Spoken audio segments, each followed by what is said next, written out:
నేను పెళ్లికో ఫంక్షన్కో దావత్కో పోతే ఈటల రాజేందర్ కనబడ్డాడు. ఈటల రాజేందర్ మల్కాజ్గిరి నుంచి పోటీ చేస్తుండు. మల్కాజ్గిరిలో మల్లారెడ్డి అల్లుడు, మేడ్చల్లో మల్లారెడ్డి ఎమ్మెల్యే.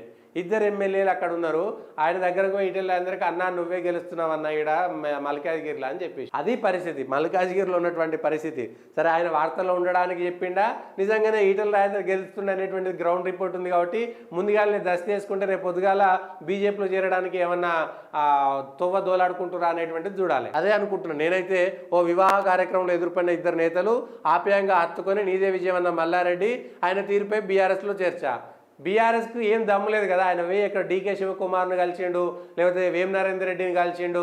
ఆయన కలిసి కాంగ్రెస్లోనూ బీజేపీలో చేరడానికి చాలా ప్రయత్నాలు చేసినప్పుడు సస్పెండ్ కూడా చేయలేనటువంటి పరిస్థితిలో ఉన్నది. సస్పెండ్ కూడా చేయలేనటువంటి పరిస్థితిలో ఉంది.